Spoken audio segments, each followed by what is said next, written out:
Hello, friends, and welcome to A Little Room for Healing, where we talk a little about healing, and then we do a little healing, and then we talk a little bit more. I am your host, Joel, and today, again, back from wherever he's been, I have John Tittmann with me. He's for a return appearance. What's wild is, at this moment of the recording, I was actually going to sit with a different person, and that person was unable to make it, and it just so happened that John he came up to visit, and we decided to just sit down and do one. So we're gonna go with the flow on that. Thank you for doing this with me. I'm happy to be here for an impromptu episode. So we are really just going to see what comes up and out of us today. And I think that we'll do our usual start with check-ins and flow from there. Sounds good. I'm going to go first. Let me get myself situated. Ooh, I'm all over the place today. Okay, so first and foremost, I'm feeling tired and drowsy. And I'm cranky. And there's a little annoyance in me. So that is all present. I'm hot, and I realize that I have a sweatshirt and a stocking hat on, which I will probably take off soon. And also, something that I want to mention in the check-in is that John and I told John beforehand that I don't feel like doing an energy healing session today as far as me giving it. And he said, well, how about I give you Reiki today? And I thought that was a wonderful idea, so we are going to do that. So he'll be giving me energy healing today. I also was like, but I don't want the podcast to be about me and what I'm going through, so necessarily I want it to be a conversation. So that is also, it's going to be more of a conversation about whatever comes up between us, and then he's going to do some healing on me, and then we're going to come back and talk. So that was my check-in / setup for the show. And I will pass it over to John now. I'm feeling excited to be doing this. I like the fact that none of this was planned, and that also that it's breaking the normal format of that. So all of those things are contributing to me feeling a sense of anticipation of how this is going to go. And my nervous system is interpreting that as excitement right now. So that feels good. And I also just had a nice call with somebody that was interested in exploring all of these kinds of things that we're going to be talking about today. And that was a really nice conversation. So I'm still sitting in the kind of afterglow of that. And I'm also feeling an excited anticipation for an upcoming trip to Mexico, where I'm going for a vision quest. And I'm sure that'll probably be, we could talk about that in the conversation today, but that has been, as I get closer to it, that's been occupying more and more of the background of my psyche. So I guess it's a lot of different things that are all contributing to the same feeling of excitement and anticipation. Excellent. So something I want to add to my check-in is, what was it? I just had it talking about, what was it? Man, I am gone today. This is rough. Vision quest, excitement, anything like that? It was, I don't know, maybe it'll come to me in a minute. Okay. Because my brain is in a state of freeze at the moment, is there anything that is coming up off the tip of the tongue of yours? Well, what I was thinking about too is on my check-in how the moment that I mentioned my trip is that there was a period maybe like 2 to 3 weeks ago when I would think about it, that there was this like fear that would come up for me. And that's pretty common for me in when I know that I'm about to embark on something that is pushing the edge of my comfort zone. And a lot of the folks who go to this say that it's kind of similar to the ceremony begins when you set the intention to go to the ceremony as opposed to when you actually drink the medicine. The experiencing of the emotions that come up and the anticipation of it is part of the experience. And for me, I've always conceptualized that like fear and excitement are basically the same somatic sensation. If you take away the mental commentary around it, you're just experiencing this feeling. And if, from the way I would say it is like, if you're feeling that feeling and you anticipate something good is going to happen, you call it excitement. And if you're feeling that same feeling but you anticipate something bad is going to happen, then you feel fear. So it's just interesting to note right now that like when I think about that experience coming up, it's actually mostly excitement. But I did go through periods where I was feeling the same thing and calling it fear. And I think probably even in small ways, I'm not really feeling this now, but you know, being on camera or let's say if I'm doing a performance or something like that, it's a similar feeling where it's like, is it anticipation? Is it excitement? Is it fear? Is it nervousness? And they're kind of all the same thing. And it's just how it like, you know, lands with you that day. I can feel a semblance of what my body would go through before before a performance of a play that I had done in the past. And it is this barometer that's like, is that the word? Is that the word in whatever this was? Can you give me a better word for this? I'm off today, so barometer's good. The barometer of an experience. How it moves so quickly, and then like at one moment I'm like, oh, I'm pumped, and then like literally in the next moment I'm like, oh shit, what if something goes wrong, and like fear, and then oh my god, I'm excited, oh I can't wait to do this, and then Yep. Stage fright. Yeah. Stage excite fright. Yeah, it's like learning how to surf the changes that can be really quick. Oh, I literally thought you were saying it's like learning how to surf. Oh, but then you said the changes. And I was like, oh, how is it? You know how to surf, John? That's interesting. I mean, I've thought of that metaphor a lot, like surfing the waves of your emotions. Was what I was thinking. Yeah. And how, you know, depending on the weather, some days it's like really choppy, and other times it is actually like pretty calm. Yeah, I remembered what I was going to say before. Good. And is it okay if I say it now? Yeah. It's different than what we're talking about. The thing that came up while you were doing your check-in was I'm feeling in my body a difference in how the container of the podcast is feeling, because it hasn't been set necessarily that I'm holding. Usually I'm like, I'm here for you, and we're going to talk about whatever comes up with you, and then I'm going to give you energy healing, and then come back and talk more. So there's like a set container that I drop into and feel pretty warm in, and that does not feel like it's here right now. And I don't know what the container is, and I don't know who's here for who, or maybe we're here for each other, which we probably are. Mm-hmm. But there's a difference in the container, and that's also making me feel a little loose in the head, in the mind. So, well, it is also like sometimes it's the reverse. There's the container, which is like the turn the tables, where, but it's very clear that they're now there for you, and you're going to do your work, right? But this is sort of neither of those, so it's kind of like falling in between. Yeah. But it feels like it could be a little bit of both, because maybe you'll interview me a little bit, but then I'm giving you a healing session, and then. But we'll flow with it. Yeah. It's so interesting stuff, which makes me afraid and excited. And that might change in 30 seconds from now. Exactly. Tell us a little bit about what this excursion that you're going on is. This. Yeah, I'm going to Mexico for a Vision Quest and a Sundance, which are both traditions from the Lakota people.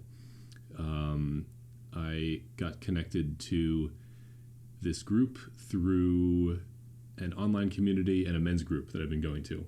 And couple of the guys there have done this before, either the Vision Quest or the Sundance, with this man from Mexico, and they invited him on for a Zoom call to just tell the community a little bit about him and these experiences. And I had heard a little bit about them from the friends of mine, but then when he came on this Zoom call, it was one of those things where when he started speaking, there was just this like resonance in me right away where I'm like, I'm going to this. And this was probably maybe like over the summer last year.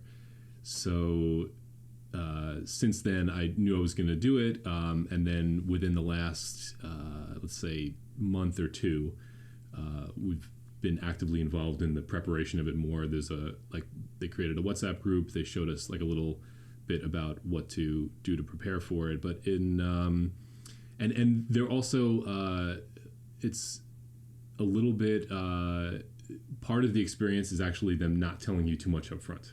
So I do know the basics about what I'm going to be experiencing, and what I can share about that is that the Vision Quest is an experience where each of the I will be in a small little, I guess like rectangle. I don't know exactly how big it is, but I'll be by myself in nature for 4 days and 4 nights, and I will not be eating or drinking anything for that period of time. And the purpose of that experience is to get really deeply in touch with yourself, to get in touch with a vision for your life, or this period of your life. And for me, I mean, the way I would say the reason I'm going is I feel a calling to do it, but just to see what emerges in a space like that.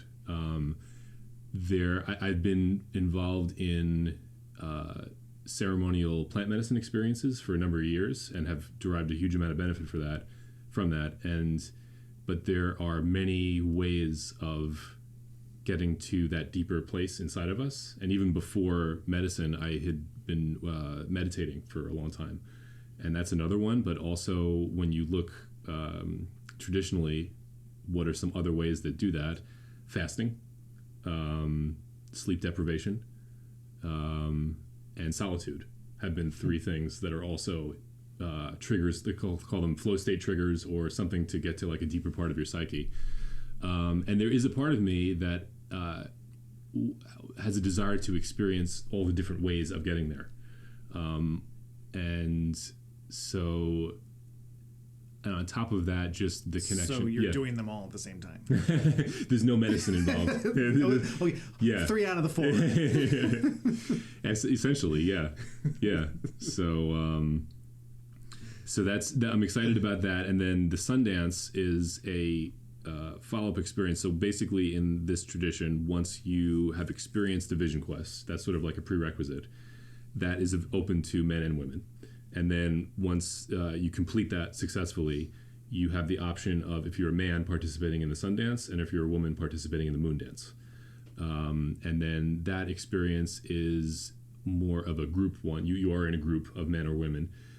It's also 4 days and four nights of no drinking, eating, or sleeping.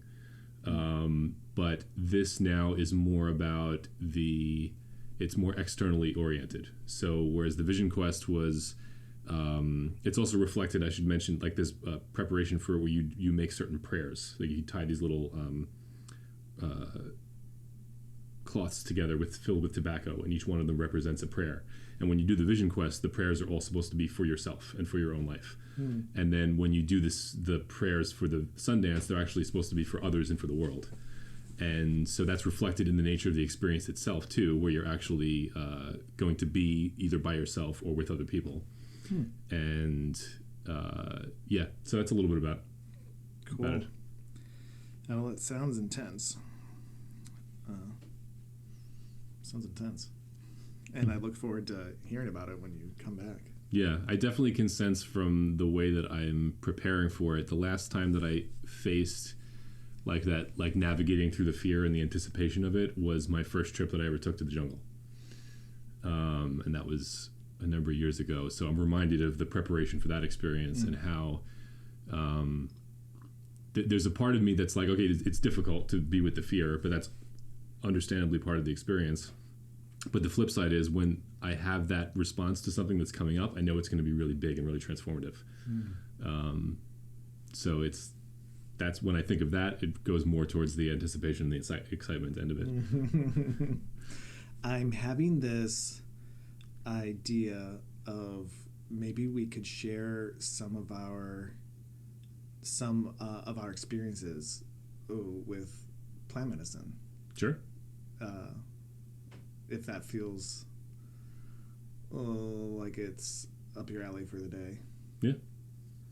Sounds good. Yeah, I'm also want to state that while you were talking about that, and I don't think it had anything to do with what you're talking about, but some sadness was coming through me. So I'm interested in, I don't know if I want to dig into it, but I'm interested in, I just like to state that there's sadness in me, okay. so that is present.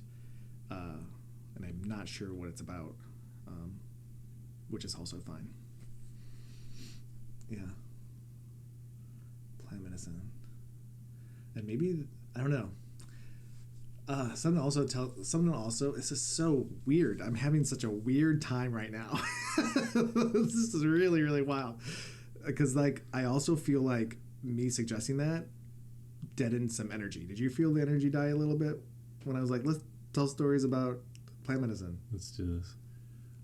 Maybe a little bit. Yeah. I could see what you meant. Like, it was like, it was like I was trying to make something happen. Okay. Yes. And that then like suddenly I felt like a deadness happening. Like field. Okay. So there's a part of you that's still sitting with the discomfort of not having a container here. And Yes. It's like I need to create a container and I have an idea, so let me just run with this. And maybe it didn't quite mesh with what was happening before it. Yeah, that's what's happening. Okay. That's what's happening. Which is, I want to state, has nothing to do with the sadness that's in me. I'm not sad about there not being a container. I just want to state that. But yeah, there is that feeling. I guess that's what was going on. Yeah. Mm-hmm. I mean, I also like, wow, what is going on with me? You have any questions? Like, can we? Yes. Can we move this? Yeah. This is good. I like this. Well, I'm curious about the sadness, in the sense that it came up while I was sharing what I was sharing, and maybe it has something to do with what I was sharing, maybe it doesn't. But maybe just to look for a second, like, was there something about the things that I was sharing about the experience coming up? Feeling sadness in me? Was it no? Okay. No, it wasn't about what you were doing, because we've had this conversation. You've told me about this what you're doing before, and Gotcha. I don't feel any sadness around. There was definitely, I didn't feel any sadness at you, and it wasn't anything about what you were talking about that was triggering sadness. I think it has to do partly with what I've been in an expansive state for the last couple weeks, 2 or 3 weeks, and yesterday, for the first time since the expansive state started, I felt grindiness again, and it's difficult for me sometimes to go back into the reality of grindiness that will eventually and always happen in your life from a state of expansiveness, which this one lasted for a pretty long time for me, and it was a really big expansion. So maybe hearing you go to do this was triggering something about me feeling the close-offness of my expansiveness at this moment. Possibly. That's a tough one for me too. I can relate to that a lot, actually, of the difficulty of coming back to contraction after you've experienced expansion. And I hear people say that it's possible to be in a state that is unattached to whether one is expanding or contracting, knowing that it will forever move back and forth between those two poles. And there's another part of me that's like, does it always, like, because then I hear things about like there is a state available where suffering ends, like the end of suffering is what the path of Buddhism at least promises, and but then it doesn't mean endless expansion. I don't think I'm close to that yet. Yeah, well, me neither. Me neither. But my mind thinks of that and be like, well, that's cool. Like, and sometimes I think in the really expanded places, I've like convinced myself that I've arrived at that place. Not enlightenment, but just like, you know, of this like, oh, this is how it's going to be all the time, and then it doesn't, and then it comes back, and then there is sadness associated with that. I'm saying all that to be like, I relate to that, and it's difficult to. I had this conversation last night with our mutual friend Lily, and was talking about it because it started yesterday, and I was like, even in talking to her about the contractedness, I was like, but I still feel. She goes, well, even when you go back to contractedness, like you've moved the dial up, so you have that expansiveness has moved you forward, so your contractedness is getting less contracted than it was, and which I totally agree with. And then that made me realize, oh yeah, the expansiveness is still underneath the contracted. That is still in there. It's actually still part. It's actually part of this contractedness.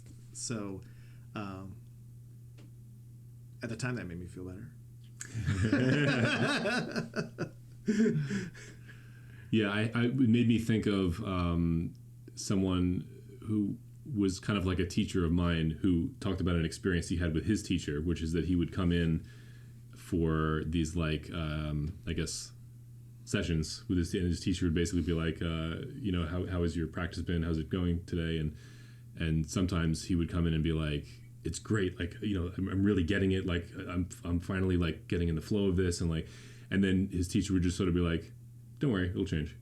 And then I think I've heard you say this to me before. Yeah, and then he would come in other times and be like, like I'm totally lost. I have no idea what's going on. You know, go on, and then his teacher would be like, don't worry, it'll change.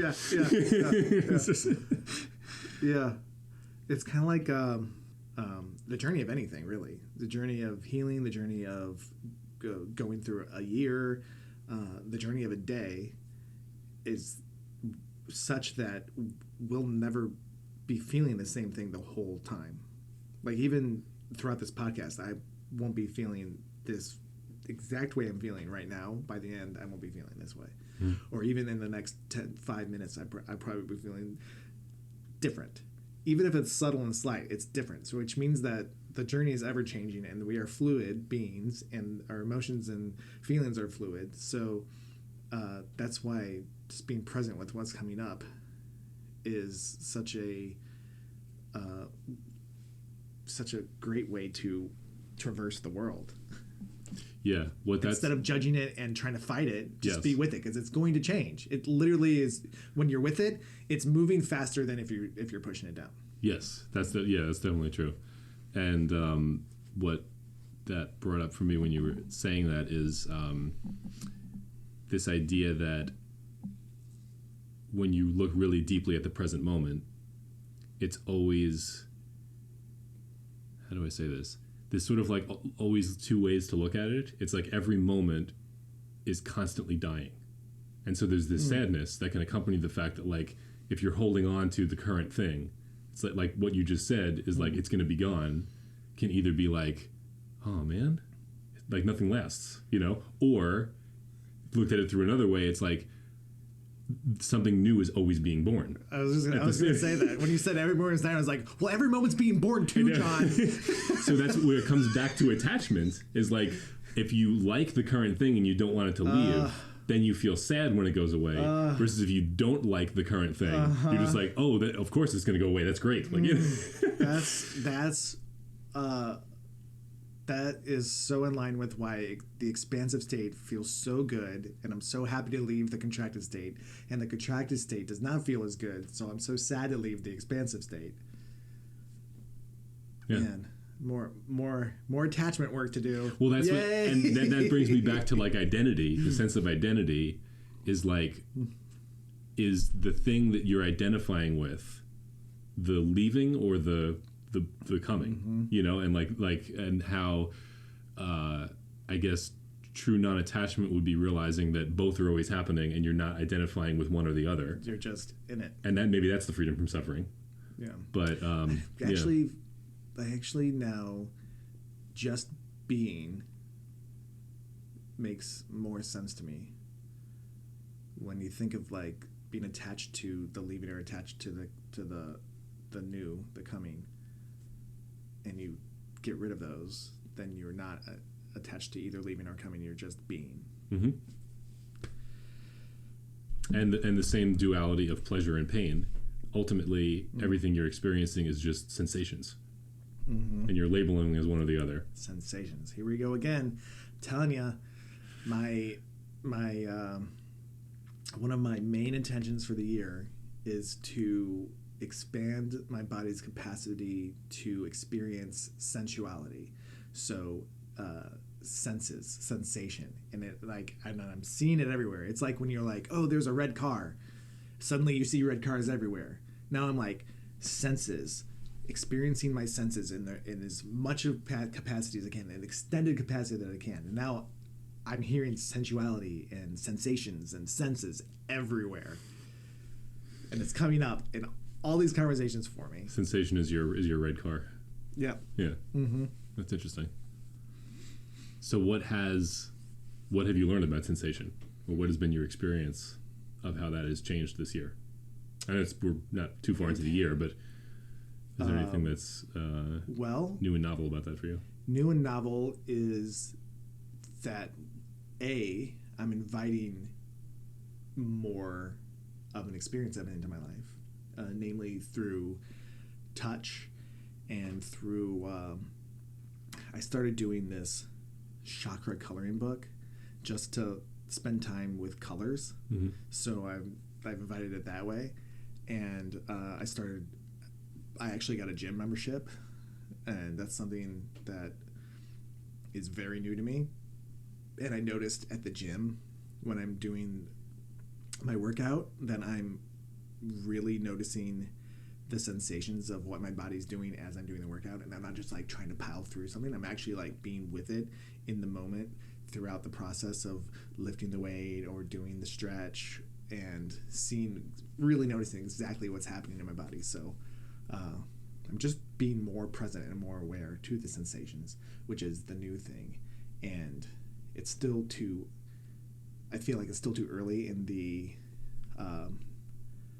experiment, quote unquote, to have any findings yet. Okay. When you mentioned the gym thing, that brought up something for me, which is a little bit different, but you open to tell me switching around.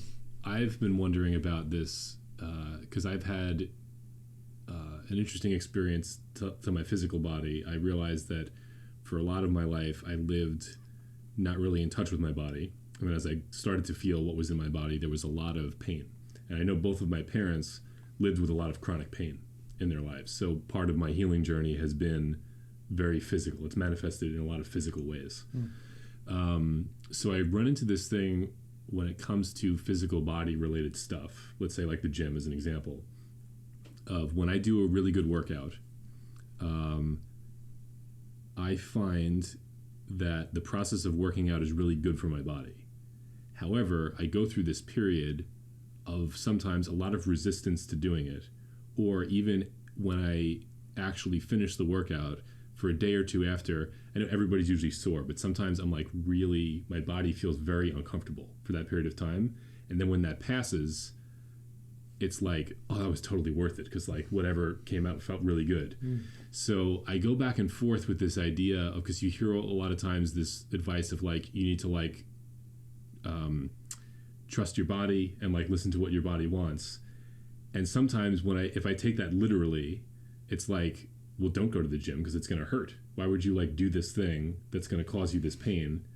But then sometimes it's like you need to listen to your body, but then also push through it, because on the other side of that is something better. So I guess this general question, if you have any thoughts on this, is like, how do you know the discernment of like when is it appropriate to listen to your body and interpret that as like I need to not do this versus I need to push through this because on the other side of it is actually like something better. Well, an interesting thing about I signed up for a workout. I bought a workout regimen that was pseudo tailored to my age, weight, and desire for what I want for my body. And this program tells me you don't actually have to lift weights and push yourself to the extreme so that it hurts. You can actually do it really comfortably so you barely feel any ache and pain at all, and it's still doing what you want it to do. So that's something I learned about that.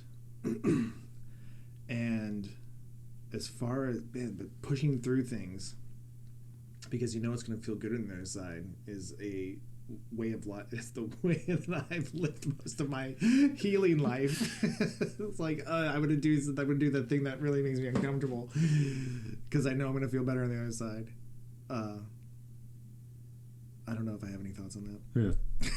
Okay. Now that I've said all that. We'll check back with each other. Yeah, because I recognize for that like.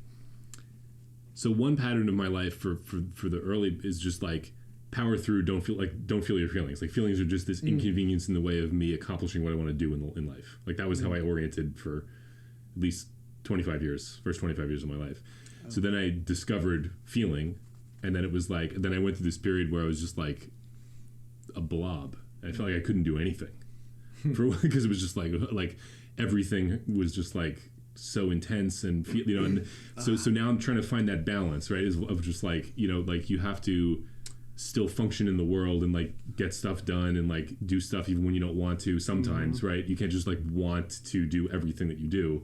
Maybe I don't know, but maybe that does exist, and maybe it's still programming that I'm like not listening to how I'm feeling. But it's just sort of more that general way of how I've gone back and forth on that. I hear what you're saying. Yeah, I hear what you're saying now, and I think that as you get more in tune, as one gets more in tune with their ability to hold feelings, process feelings, and do the function that they are in the process of needing to do, then you get to a place where you're able to titrate the emotion or feeling that you are in that needs to move and still get the job done so that you can be. And also, why can't we just be like, I can't do this activity right now, because what's more important right now is that I feel this feeling and let this move, because this is bigger than the task at hand.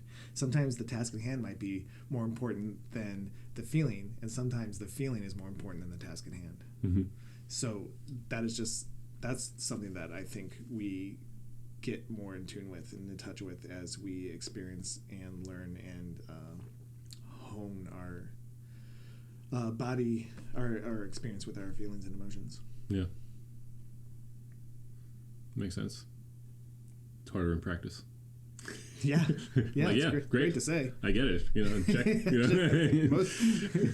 I find that most things are like that. Oh yeah, you really said that well. That makes a lot of sense.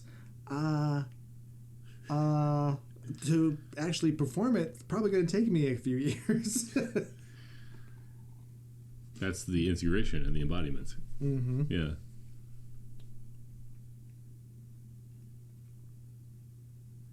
What does embodiment bring up for you?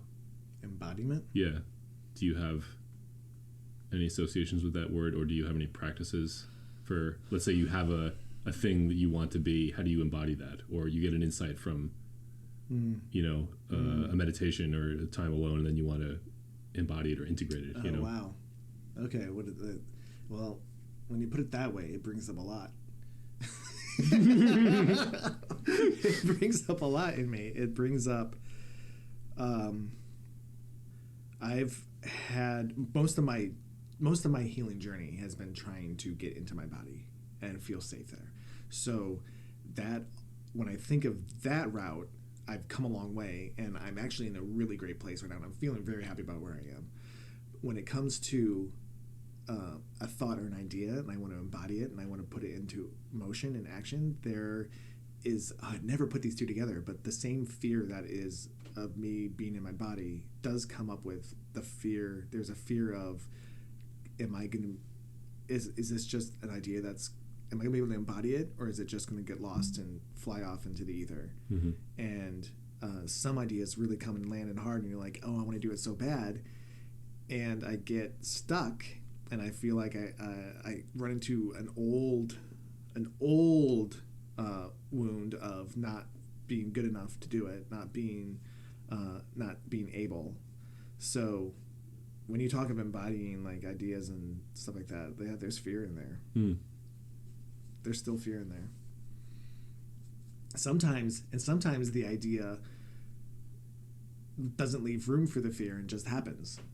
And you're like, quite honestly, this podcast, it was like, I got the idea, and a month later, after I had an idea, then I traveled for like 2 weeks and wasn't able to think about it. And then I came back, and suddenly it was like, do the podcast. And I didn't have time to think. It was just happening. That's my favorite, is because it feels like the embodiment is like happening of itself. Like there isn't a lot of effort involved. Maybe it just means for that thing you're not hitting a lot of your resistance, or your mind is out of the way enough that the path from I'm going to do this to doing it feels pretty easy. Mm-hmm. Those are my favorite kinds, you know? Mm-hmm. And there's another part of my mind now that wants to strategize and be like, why did it happen that way? And how can I make everyone happen that way? Right. Versus I'm sure there's value to be gained in being like, well, when you're trying to embody this one, it's hitting this thing and this thing and this thing, and that's why it's difficult. Yeah. I'm hearing the voice of my therapist again, who I often cite on this show. The follow the ease. Follow the flow. Did we talk about this last time? No, but I'm doing a similar thing right now where the person I'm listening to has this phrase that he keeps saying, which is easy is right. Yeah. Yeah. And that's not to say that there's nothing to learn from the blocks that are coming up with the other things. Like, keep going with the flow and do that. And then when you hit a block and you hit something that with another idea, be with the block. But don't try to force your way through the block to make the idea happen. Yeah, so that's bringing up... So I have gotten a reflection from multiple people who know, let's say, us and maybe some of our mutual friends. And I think this is indicative of even maybe something that's in the larger, let's say, like healing community, people who are into this kind of work, is that it attracts a lot of people who are almost like obsessed with the hard path. And that like what healing really means is like getting into like the darkest thing and the deepest thing and suffering your way, and then you come out on the other side and it's like, whoa, that was really intense, right? And like and one of our friends has even said too, like his default way of operating is like that, like if something is a lot of effort and really difficult, then that must be like the most valuable path, and that choosing the easy thing is actually paradoxically not easy. For certain types of people. Other people probably need more discipline and hard work in their life, and that's like a different temperament, you know? But I wonder, do you have any thoughts about that? Like in either among our mutual friends or in the healing community at large, do you think that there are people who are oriented around like suffering is like a virtue? Yeah, I was like that. Yeah, I can see that in me too. It was a big part of me that was like that. Definitely like that. But then I also see... what did you just say about the easy path? Is paradoxically not, is like difficult to choose because we have a programming that plays out difficult. Choose the difficult one. Oh, yes, I see that. And also, the easy path isn't necessarily always easy. The easy path might start off easy, and then you're flowing with it, and it's aligned, and then something comes up with the easy path that it does hit a point in you or a wound in you that makes it suddenly difficult to move forward on the easy path. I do feel like, though, in that situation, the momentum of the ease helps you move through and be with the thing a lot easier than if it was right off the bat you run into a wall and then you're like just hitting your head over and over again. Yeah. So this person who told me easy is right also said that it's not like everything will be effortless and you'll never face challenge, but it's more like learning what type of challenge is easier to move through versus the kind that feel like you're just banging your head against the wall and you're not getting anywhere. And that's maybe speaks to that level of discernment about when do we push through versus when do we stop. Yeah. It's kind of it's hard to articulate, but it has something to do with does this effort that I'm exerting feel like it is moving through with a level of ease that is manageable, you know? I've experienced both of these things, trying to force myself through something, and it just, and I just felt like I was getting beat up over and over and over again to the point where it's like, what's the point? What am I even doing anymore? Yeah.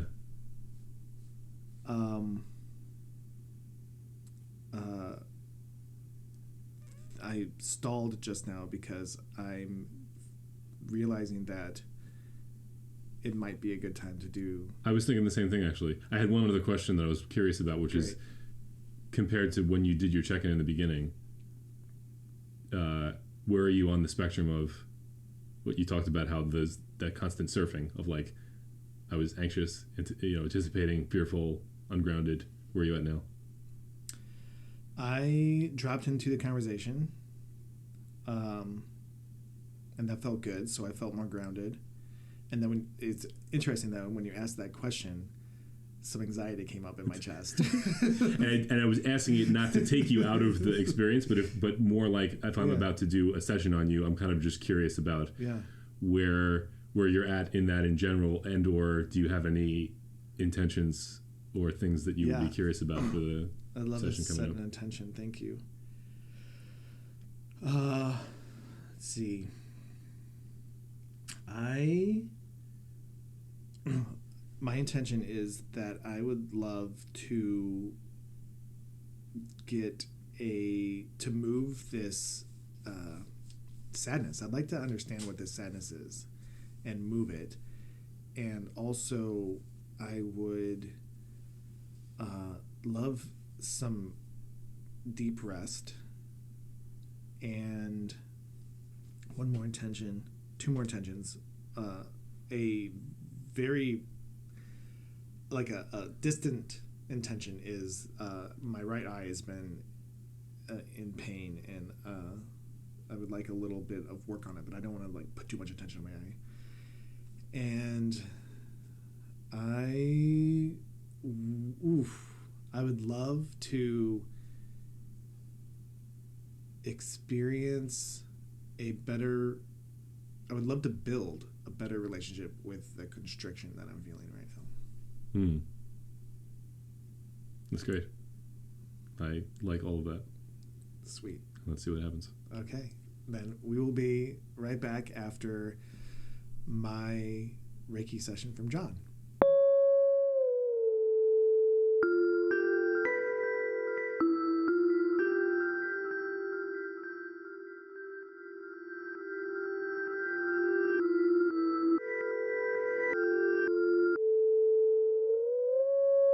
And we are back from my Reiki session that I received from John. Usually I say, do you want to share what came up to you? But I'm going to say that to me. Do I want to share what came up? Yes. Yes, I do. Thank you for asking.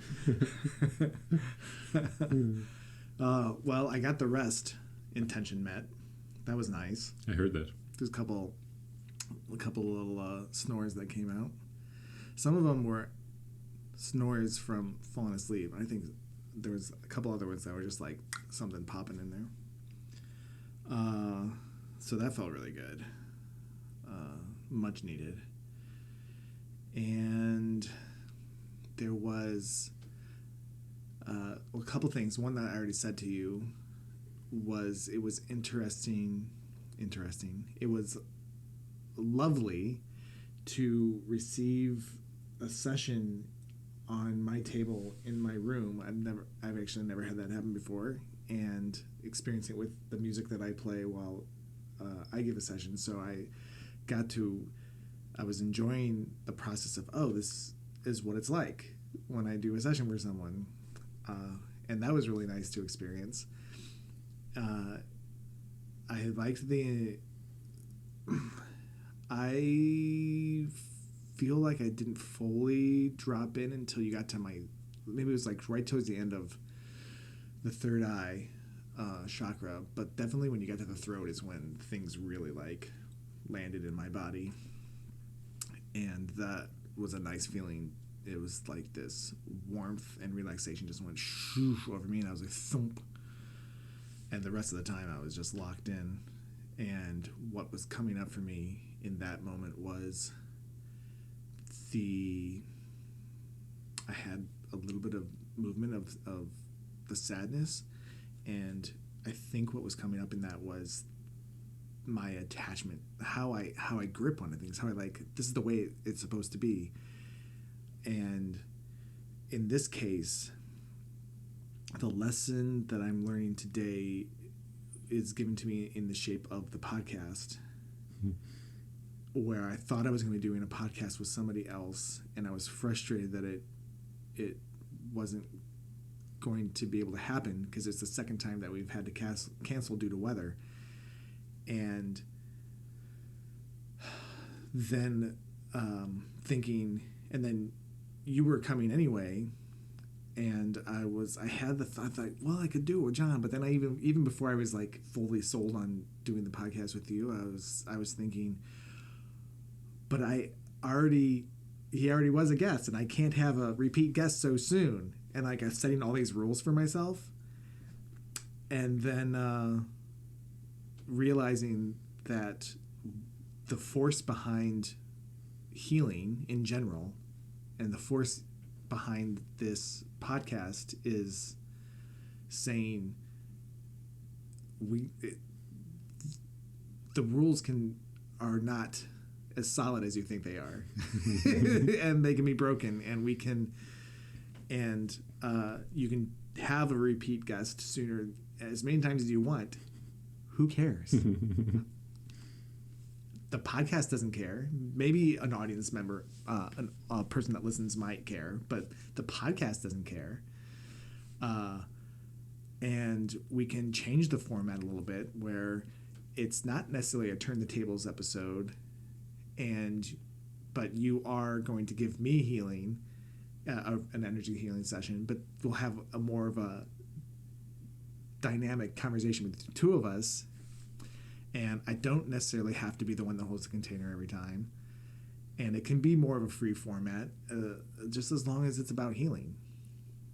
And it felt really good to like experience, and kind of that sadness was letting go of, was releasing that hold that I had on it. Like, but it has to be a certain way. And when am I letting the audience down? Am I letting myself down? Am I letting the podcast down if it changes? And no, I'm not. Because healing isn't a solidified thing. Healing is, like we were saying before, you're on a journey and you're moving through something that's different every time. And that's what the podcast is. I'm on a journey. The podcast is on a journey, and it's going to shift and change as time goes on. So that's, I guess, the message I've received from not only doing this podcast with you today, but on the table when you were giving me this beautiful, by the way, energy healing. Thank you so much. It really was. I dropped in so deeply and felt so relaxed, and I could feel. Actually, two interesting things were when you did my hands, my palms, and then my feet. It's almost like I learned some crystal healing a couple of years ago, and one of the first things that it was taught to me was taking a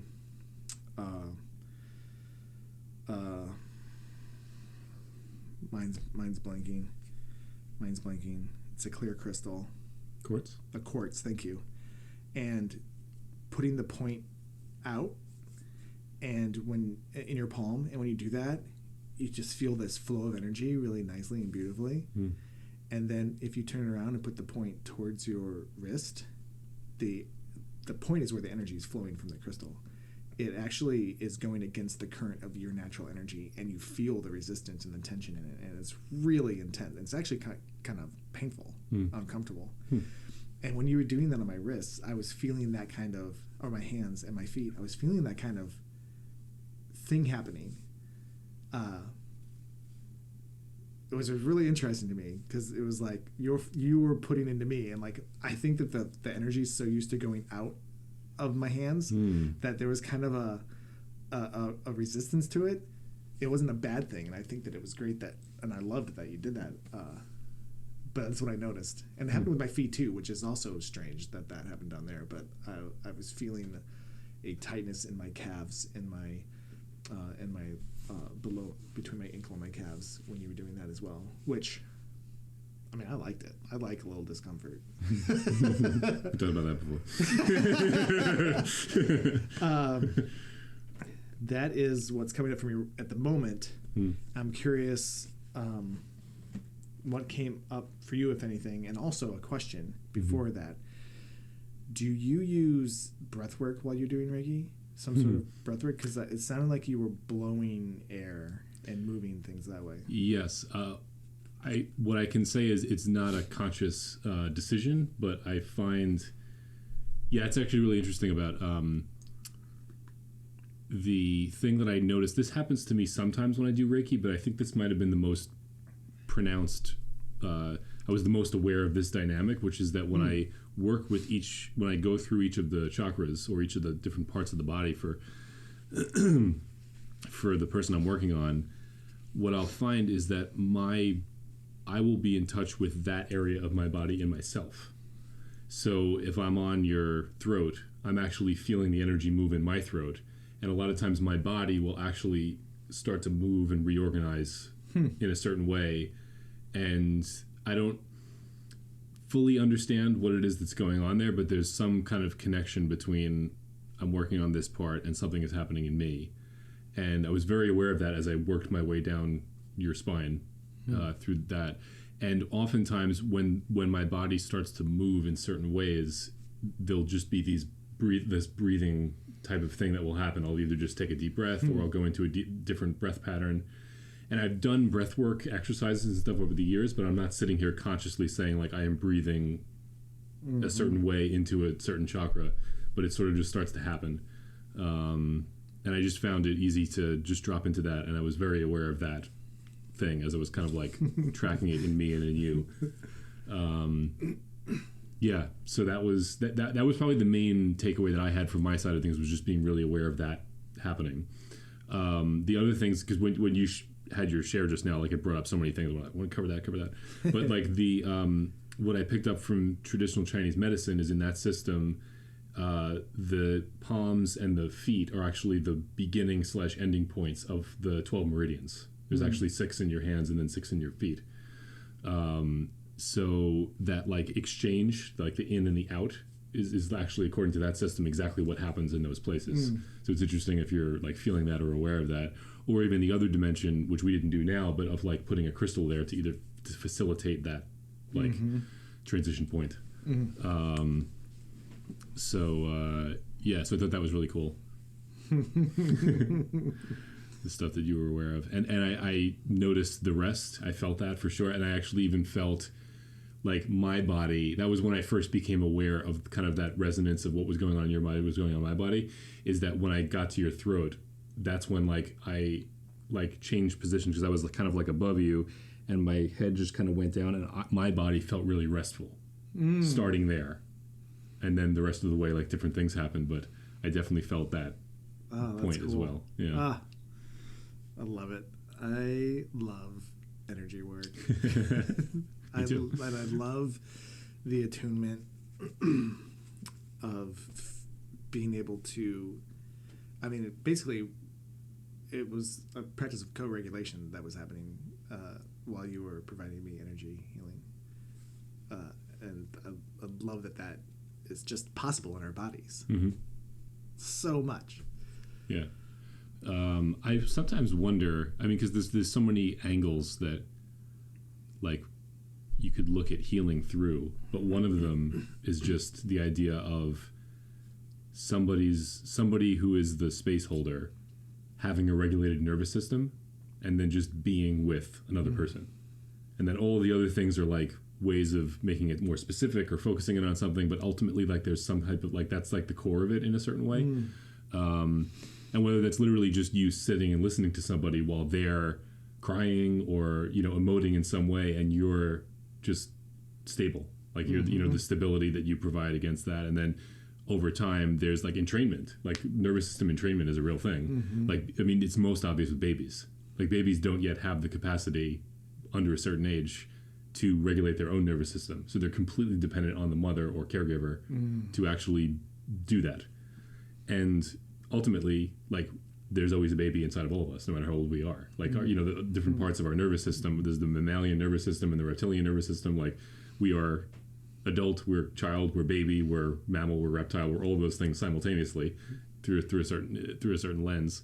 And so those parts of our nervous system will always respond in that certain way, even if it's just our adult part calming our child part. But there is something beautiful about having that come from somebody else, because we are social creatures after all. So, side note on there being a baby inside all of us. When I was a teenager, I had a dream where I got pregnant and had a baby, and the baby, my stomach grew, and then I could see the shape of the baby through my stomach, and then instead of usual birth that a female might have through the canal, the baby just seeped out of my stomach through the skin right into my arms. That's why it was a side note. Because it had nothing to do with what we're talking about. I know people who've had journeys of them giving birth, man or woman, you know, but most people who I've spoken to have interpreted that to themselves, at least, as like the giving birth to yourself or a new version of yourself. You know, some people have had like dreams of like, I'm gonna have a baby, and it's like almost like a foretelling, but a lot of times it's like within yourself. Yeah, I had an experience on ayahuasca once where I went through the life cycle, I'd say like 6 times, where I was under the blanket, and everything was like kind of reddish, and I got really, really hot, and I started getting cramped, and I was all curled up, and then it was like, it got to the point where I just couldn't be there anymore, because like I just ran out of space and ran out of air, and it was just too hot, and then I would pull my head out into the air and go and take this deep breath, and then be out in the space and feel like I was alive again and able to breathe and move, and then I had that experience for a bit, and then it got really cold, and I started to like shrivel up in the cold, and then realized that it was too cold, and then it was like a process of death going back underneath the blanket, and I did that cycle like that like 6 times, realizing partly through that I was going through a life cycle, and I was just kept being dying and born. It was really cool. What that makes me think of is I've had experiences where you are the facilitator in the room, and one of the things you like is incense. And so you would come around the room with incense at a certain point, and I would be like, you know, in my like, and then I would just catch like a whiff of you walking by, and I would just be like, ah. Then you pass, and I would just be like, like right back into the thing. That's amazing. That's cool. So those brief respites are really nice from the intensity, you know. Oh, that's funny. I often wonder what people's experience of the scent is when it goes by and they're in their experience. Yeah. I like that. Like, what does that remind me of? It reminds me of, you know what it reminds me of? It reminds me of The Matrix, the Matrix Revolutions, where I don't know, spoiler alert, at the end they fly above the clouds, right above before machines hit. It's like battle, war, darkness, and then yeah, beautiful, and then right back down to the darkness, battle. to think that that's like the first time that they've ever actually seen the sun, like the symbolism of that being like, yeah, I like that scene. There was another thought I had around the co-regulation thing that we were talking about, which is I think sometimes that phenomenon also happens with people who like are very holy people or gurus that people go like travel to see, and they just sit in their presence and like meditate or pray or whatever, and people will have these like spontaneous like healing experiences. They'll start laughing, they'll start crying, they'll have memories of all sorts of things, and like like nothing, they're just sitting there.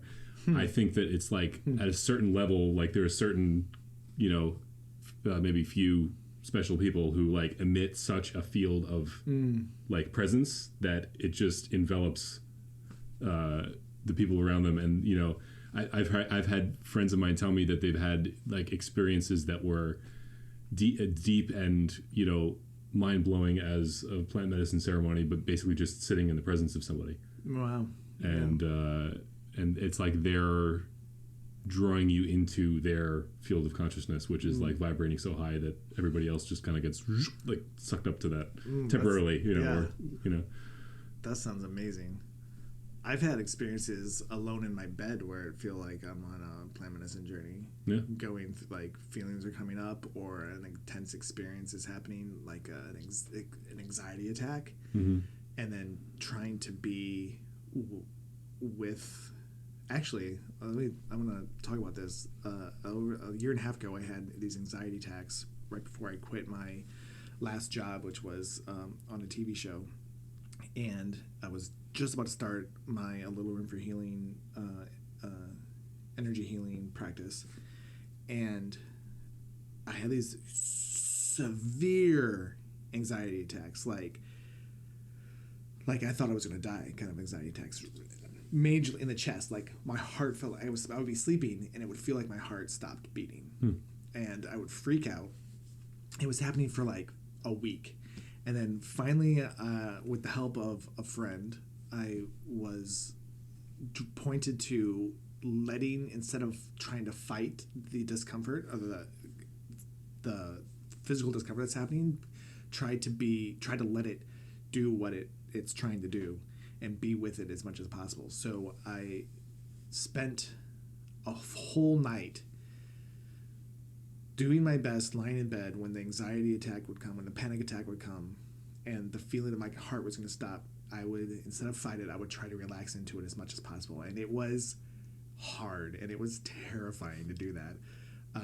And I would talk to it, and I would welcome it and let it move through and be with it and love it. And I started loving it. I started saying how much I loved it and cared for it and was allowing it to express. And then I had this really big cry, and it stopped. And over the next day and a half, I think I had like just tiny little tremors of it again, like little like leftover things, but then no more. The panic attacks were gone, and I never had one again, at least up to this point. It was a cool night. Scary and hard and long. Yeah. I think that's like what I was thinking to myself when you were saying about how like you had this friend that suggested don't fight it, feel it. You know, it's like just keeps coming back to the basics. Yeah. It's like, and sometimes like we're getting caught up in all this intensity, and then it just takes somebody else to be like, you know, I think the solution is to just feel what you're feeling. And we're like, duh. Like, Well, yeah, it was like she said it, and you're like, oh yeah, I get it, but I can't. And then she goes, well, let's practice it, because I was having a panic attack when she said it, and then she walked me through the process of feeling it, and actually having her walk me through the process of letting it happen was how I was able to do it for myself then. And now we're back to co-regulation. Exactly. Exactly. Yeah. So it wasn't just feel it and it'll be fine, which can help for people who are well enough along their journey of being able to feel really big, scary emotions by just someone saying, you know, if you like, just remember to just feel it and let it happen. They're like, oh yeah, I can do that. I wasn't ready for that kind of intensity at that moment to do that. That was a lot. Yeah. Co-regulation. It's so amazing. when we talk about healing and we talk about all these traumas, all these emotions that come through, all these experiences, and I find that it really does come back to this really basic foundation of what needs to be done. And it is letting it happen, like feel it, experience it, let it move through, because it's just energy that wants to move. It's co-regulate with someone, or find a way to regulate your body in a way that allows the energy to keep moving. Mm-hmm. Always comes back to that. And like we have to find all these ways to like sift and move through all the blocks and all the tricksters and all the boundaries that our wound has put up, and we have to wade through all that just to be like, feel it. Just feel it. Yeah, it's like letting people say like, well, you just have to let go, but it's like what that actually means. I find like another analogy that's coming to me is it's like learning how to move a muscle that you don't know how to control. Like wiggle your ears, or like raise one eyebrow, like those kind of things where like people don't have conscious control over a certain muscle. And it's like you could sit there all day going, I'm gonna move it, like, but that usually doesn't work that way, like but actually just like feeling what that's like to like what does it actually mean to let go? Like what does that feel like in my mind? What do my thought space feel like when I'm doing that? And then it's like, oh, in my body, what is actually the feeling of letting go, like somatically in my body feel like? And then like there's your energy body, and you feel that letting go. Like so there's all these, it's like learning all the layers of your being, and then learning how to, you can't really do letting go. You can't like move it, but it's like learning how to be in a space that allows that to happen through all of the layers. That's, it's like, it's multifaceted. And I sit here and I say, it's healing is just feeling your feelings, but it's so hard to just feel your feelings. It is, especially with the way that we have that society has set us up. That feelings are bad. Yeah. Like when we're taught that, and then we're scared out of feeling our feelings, the process of learning how to feel our feelings is a strenuous, difficult, scary process.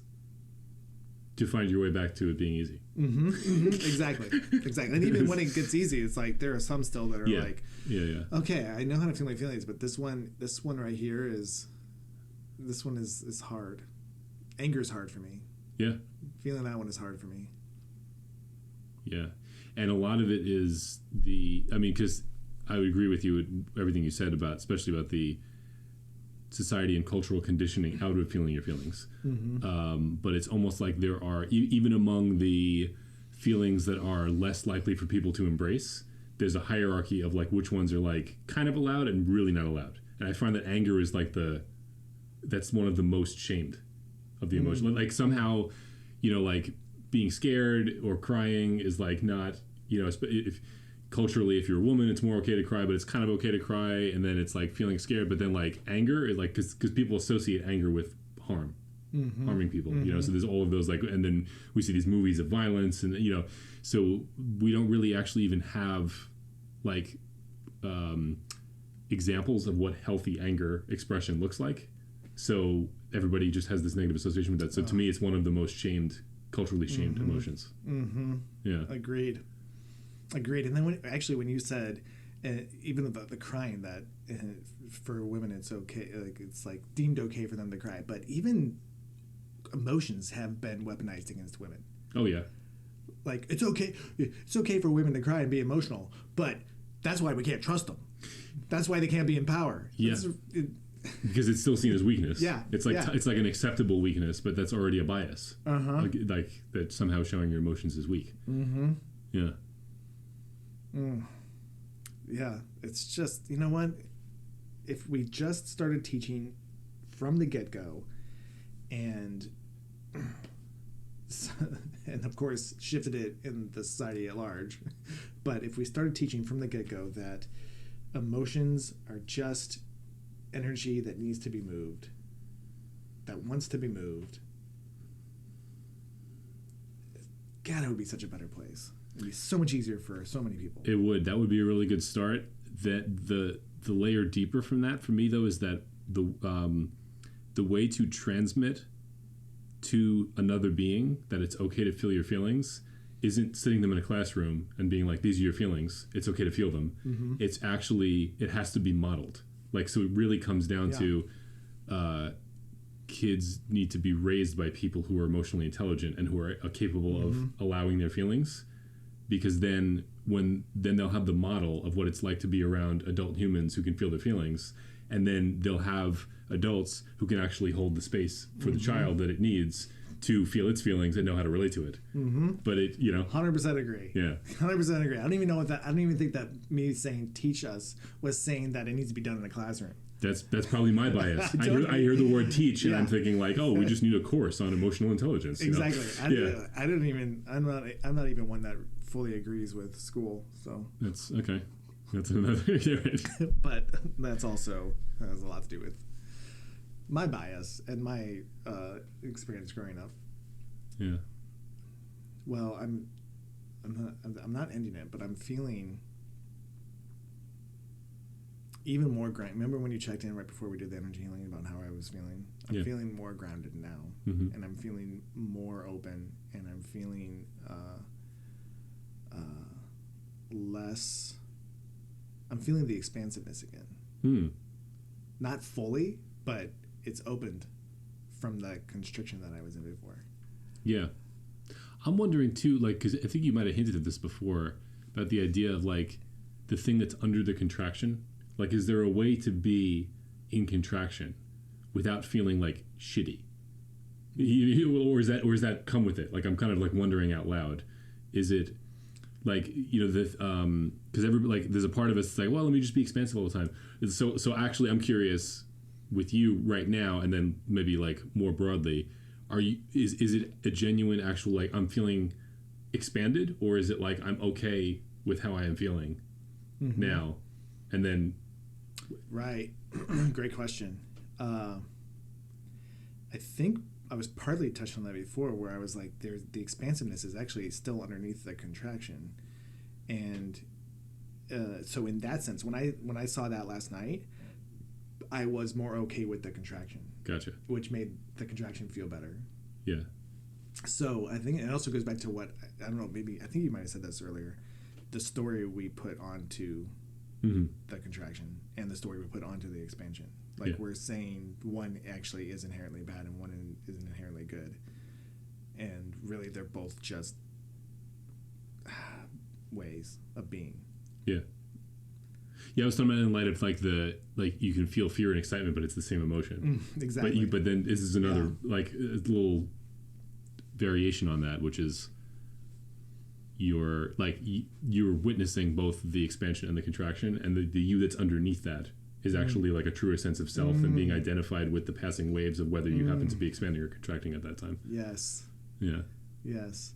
Yeah. So in that, in the experience of contraction or expansion, if you can allow it the way that your higher self or the essence of you underneath it all would be able to allow it, then I don't think it wouldn't feel bad. Yeah. It would just be, okay, things are tighter now. Huh. Cool. Yeah. And that's back to like attachment. Are you attached to one way or the other? Yeah. Like, things aren't going my way right now. Yeah. No, they're just constricted. Yeah. Why are they constricted? I don't know. Let me tune in and find out. Yeah.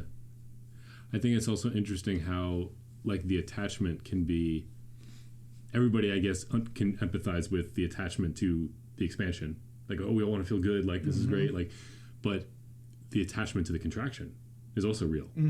As in, and I remember, I don't know if you want to share about any of this now, but like the phase of your, like what came before this is dissecting this like deep attachment that you've had to certain trauma stories. Yeah. And in a certain way, that's like an example of being attached to the contracted state.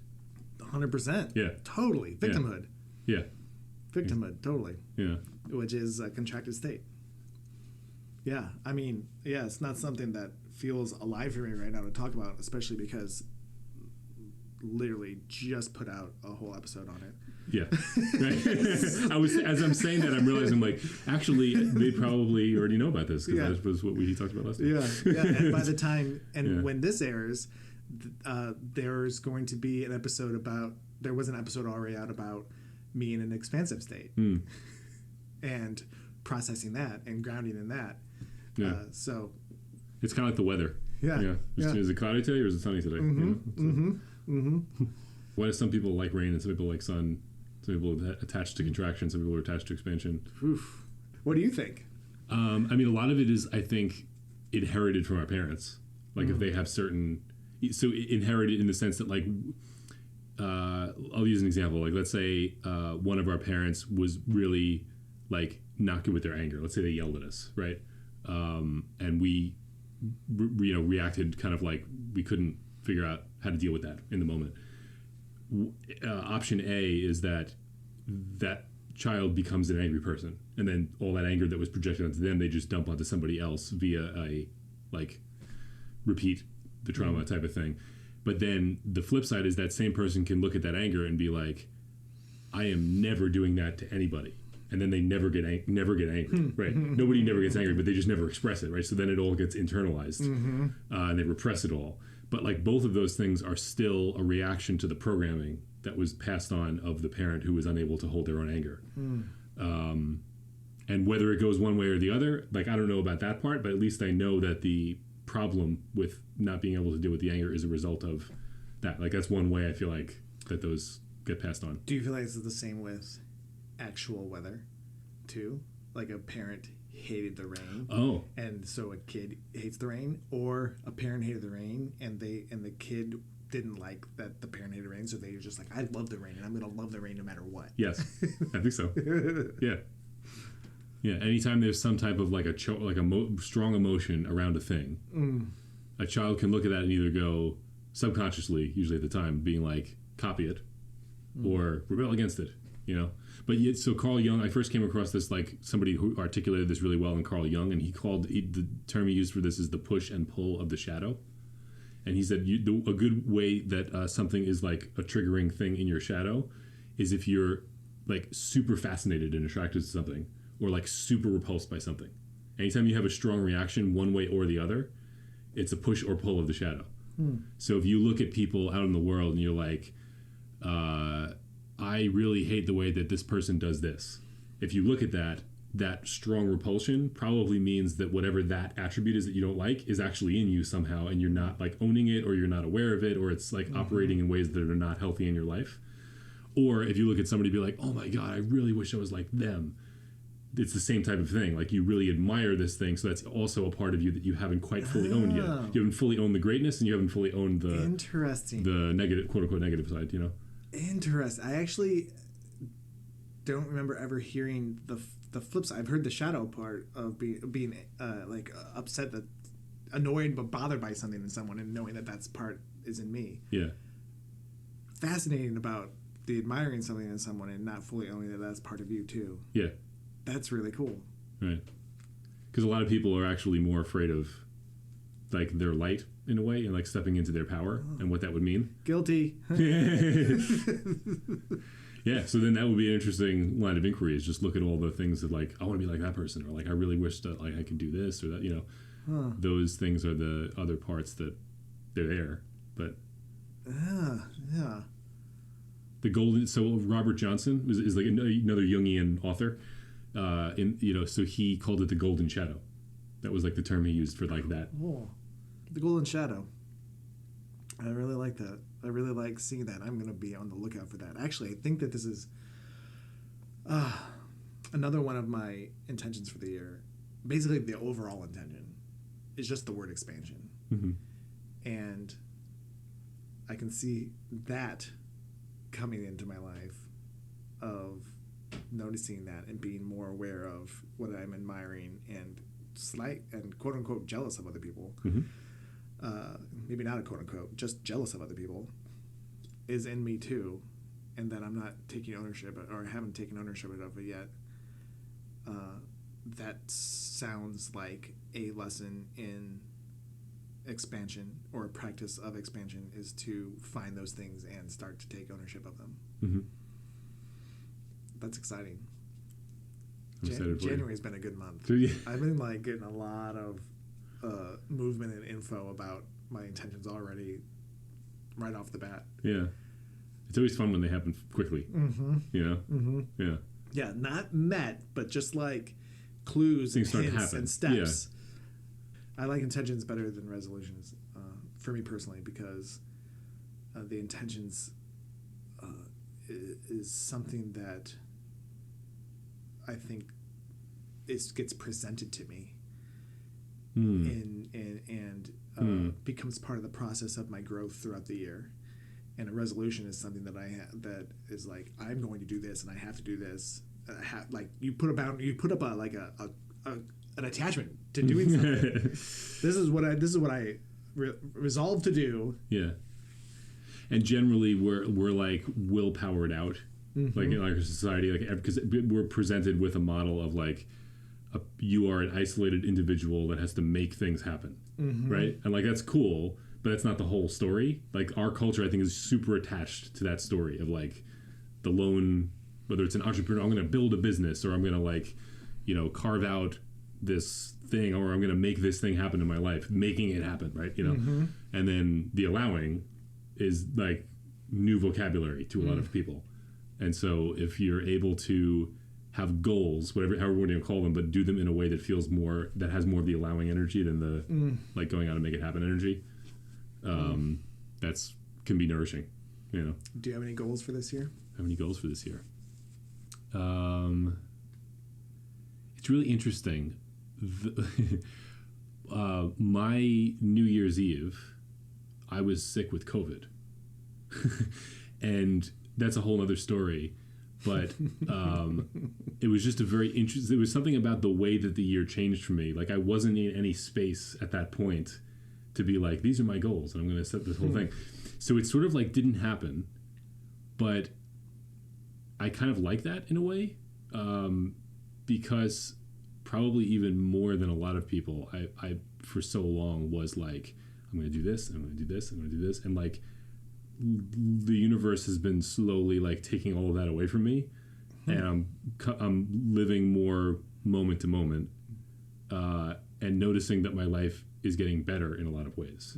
Like on the surface, through the lens that I would used to judge whether I was happy or successful, not maybe as much, but now I'm like almost changing my definition of what that is at the same time, and finding that I'm just generally more happy and more content. So if I had to give you an intention now, it would be to do more of that. Like whatever I just said is like keep going that way. But ironically, one of the things that involves is not necessarily setting as many specific types of intentions, because what gets brought my way ends up feeling better than what I could have thought of. And that's one of those things where like I still see the value in setting intention. I probably will go back to that at some point when I'm in like a different phase in life. But I've always heard people say that one of the limiting factors of setting goals is that you're always only setting goals within what your current, how much you can conceive. Like I can only conceive of certain things inside the box you're currently in.